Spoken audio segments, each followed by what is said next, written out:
سلامونه. سموسه یو ایټم بم دی او پیزا چې کوم دی نو دا یو کروز میزایل دی. بریاني بلسټیک میزایل دی. دغسې جلیبي چې کوم دی نو دا B-52 طیاره ده. دا یو څو مشهوري فقري دي چې ډاکټر عفان قیصر چې د پنجاب د ملتان سیمې یو اوسېدونکی دی او ډاکټر دی، ګیسټرنټالوجسټ دی، د معدې ډاکټر دی، بالخصوص د کیلوریز دشمن دی.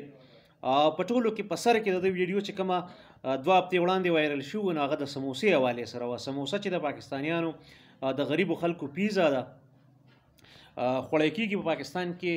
امیر او غریب څه د ژوند د هرې طبقې سره تعلق لرونکي خلک ډېر زیات په شوق باندې خوري. اوس په دغه ډاکټر باندې ډېر خلک د ډاکټر صاحب حامیان دي او ډېر خلک دا ګڼي چې ګنې د هغې په لایف سټایل کې ډېر ښه تبدیلي راوستې ده. خو ځینې خلک په دغه ډاکټر صاحب باندې تنقید کوي. یوه دا چې فیر یعنی یره خورئ او د یرې په بنیاد باندې خپل ویډیوز یا خپل مارکیټینګ کوي یا د خپل کلینیک مارکیټینګ کوي.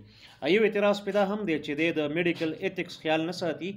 د مریضانو تصویران، عکسونه، ویډیوګانې چې د کلینیک ته راځي یا د هسپتال ته راځي نو هغه سره ویډیوګانې کوي او بیا یې په سوشل میډیا باندې شیر کوي او دغسې د وایرل کېدو کوشش کوي.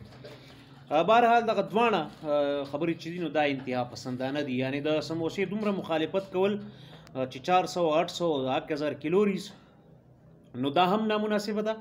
البته دا هم نامناسب، دا خبره هم په خپل ځای سمه ده د یو حده پورې چې د مریضانو ویډیوګانې، د مریضانو چې ستا کلینیک ته راځي، ستا د کاروبار ځای ته راځي، ستا کلینیک ته راځي، ستا هسپتال ته راځي، نو د هغې ویډیوګانې شیر کول چې کوم دي نو دا ایتیکلي اخلاقي طور ښه خبره نه ده او د یرې په بنیاد باندې مارکیټینګ هم ښه خبره نه ده. خو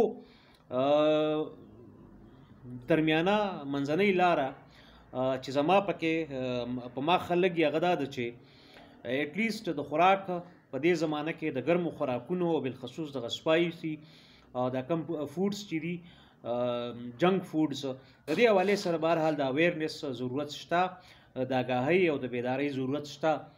بالخصوص د کیلوریز چې کوم دي، د اوبیسټي سیوا کېږي، د موټاپا ډېر زیاته سیوا کېږي. پخوا 13 کاله چې زه وروسته فکر وکړم نو غټ خېټه به ډېر زیات مشهور و، یعنې پلاني کس غټه خېټه ده او دا ډېر ریر کیسونه و زموږ په سیمه کې.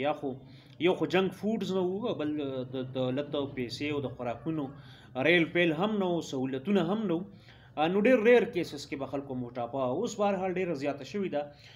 هغه خلک چې د هغې یعنې ډېر په مشکله به خوراک بیا مونږ غوندې غریبو خلکو اوس زمونږ هم خېټې کېږي او د دې وجه بنیادي همدغه ده چې دا جنک فوډس ته زمونږ آسان لاسرسی دی.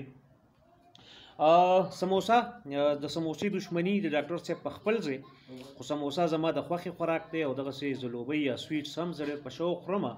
خو د ډاکټر صاحب سره ایټلیسټ د دغه ځوان ډاکټر سره دا ګټه ماته شوې ده چې لږ ډېر حساسیت را پکې پیدا شوی دی. یره اخیستل په یو صورت مناسب نه دي.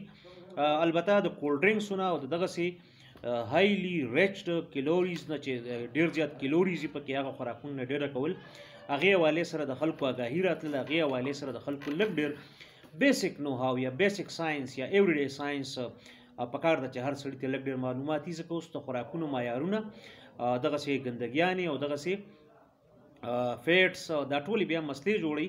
خو دا دې هم موږ ته یادوي چې په دنیا کې د میډیکل په دنیا کې فیټي ایسډز واحد مسله نه ده یا کیلوریز واحد مسله نه ده.